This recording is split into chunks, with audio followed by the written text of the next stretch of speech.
এবারে বন্যার মতো পানি বইতে থাকবে।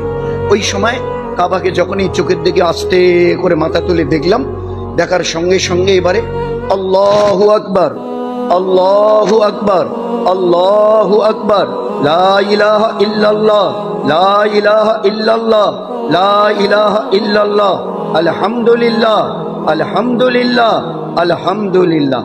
এই তিনবার কবার হলো ভাই? এই 9 বার রফাদাইন আমাকে করতে হবে। যখন এই কাবার দিকে মুখ তুলে চাইবো, যেই এবারে কাবাকে দেখে ওই 3 বার 9 বার